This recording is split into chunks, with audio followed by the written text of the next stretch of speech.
think what's interesting about the end of season 5 is it shows that above all else, Dr. House is still human. He's not impenetrable. He has feelings. He has been a drug addict for a long time now. We've seen his addiction to Vicodin worsen over the years. But we begin to accept it and forget the ramifications of such a serious addiction.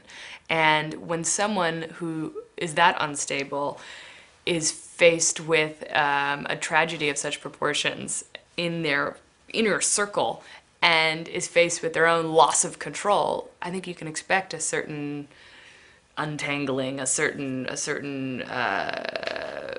falling apart.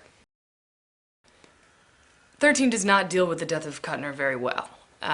She's initially angry, which is, I think, a very normal reaction to the suicide of a friend. Anyone who's been through that knows that it's not something that you feel you had any control over, but you wish you had. You assume it was something you could have predicted and that you could have done something to help, which is what you feel your duty is as a friend and as a coworker in this situation.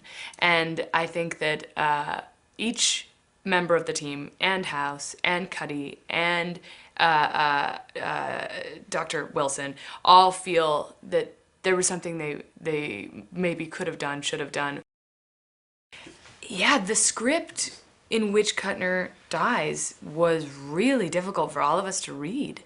I think knowing that Cal is alive and well didn't stop us from feeling really disturbed by this. We've spent 2 years all together now and have formed a very tight relationship, and it was really hard to read that script, and I think they did a great job. Leonard Dick is the writer who made that script so wonderful, and I think there were some moments in the script during the table read when everyone just sort of stopped and had to take a breath. And the show is often very chilling and dramatic, so it says a lot to kind of shake this lot up, but they did a great job.